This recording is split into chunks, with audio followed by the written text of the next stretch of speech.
The Fourth Way by P.D. Ouspensky, Chapter 12. Right questions, right problems are those that refer to being and change of being, how to find the weak sides of our being and how to fight against them. We must understand that before acquiring new knowledge, we must realize our limitations, and the fact that our limitations are really limitations of our being. Our knowledge remains on the same level. It grows in a certain direction, but this growth is very limited. We must see that a restricted field that we live in, always deceiving ourselves, always imagining things to be different from what they are. We think it's very easy to change something, but it is only when we sincerely try that we realize how difficult, how almost impossible it is.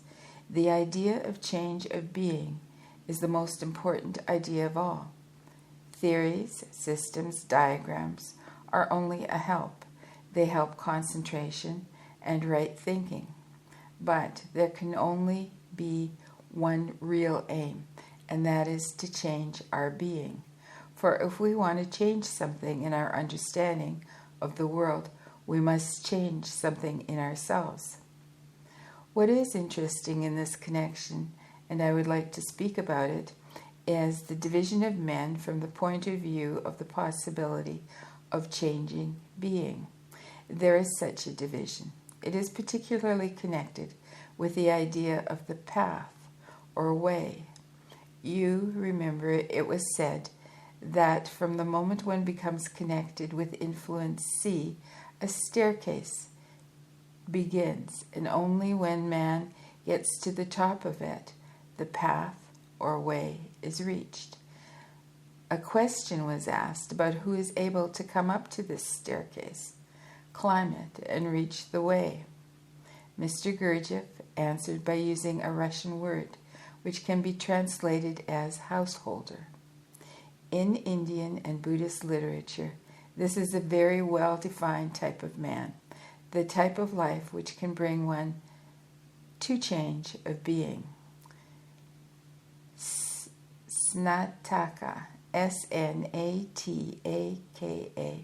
or householder, simply means a man who leads an ordinary life. Such a man can have doubts about the value of ordinary things. He can have dreams about the possibilities of development. He can come to his school either after a long life or at the beginning of a life, and he can work in a school. Only from among such men come people who are able to climb the staircase and reach the path. Other people he divided into two categories. First, tramps. Second, lunatics. Tramps does not necessarily mean poor people. They may be rich. They may be tramps in their attitude in life. And a lunatic does not mean a man deprived of ordinary mind. It may be a statesman or a professor. These two categories are no good for a school and will not be interested in it. Tramps, because they are not really interested in anything. Lunatics, because they have false values. So, if they attempt to climb the staircase, they only fall down and break their necks.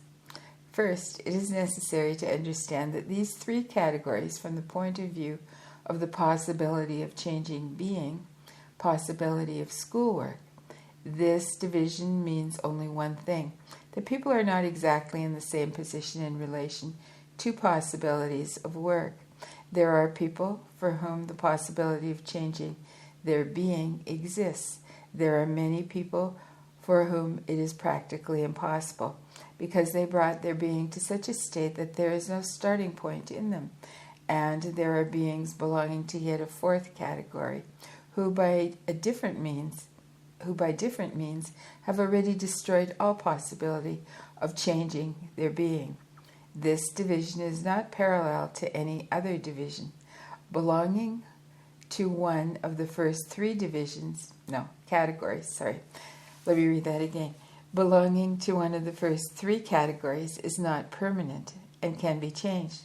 But one can come to the work only from the first category, not from the second or the third. The fourth category excludes all possibilities, so though people may be born with the same rights, so to speak, they lose their rights very easily. When you understand these categories and find them in your experience, among your acquaintances in life, in literature, you will understand this fourth category of people. In ordinary conditions, in ordinary times, they are just criminals or actual lunatics, nothing more. But in certain periods of history, such people often play a leading part.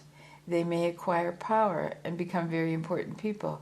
But we must leave them for the moment and concentrate on the first three categories. And now we go into questions and answers. Questions are always put by Ouspensky. Answers are given by Gurdjieff. So, question. Is this possibility of growth being connected with willingness to obey certain laws and principles? Answer. Not necessarily. There are different ways. On the monk's way, for instance, you have to begin with obeying. There are other ways that do not begin with obeying, but with studying and understanding. General laws you cannot disobey because they make you obey. You can escape from some of them only through growth of being, and not in any other way. Question.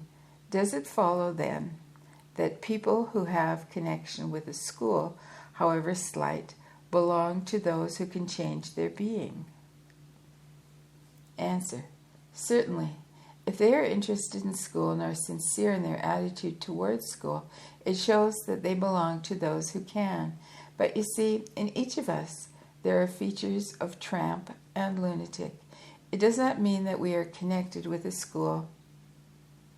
It does not mean that if we are connected with a school, we are already free from these features. They play a certain part in us, and in studying being, we must detect them. We must know in which way they prevent our work, and we must struggle with them. This is impossible without a school. As I said before, tramps can be not only rich, they can be very well established in life and still be tramps. Lunatics can be very learned people and occupy a big position in life and still be lunatics. Question.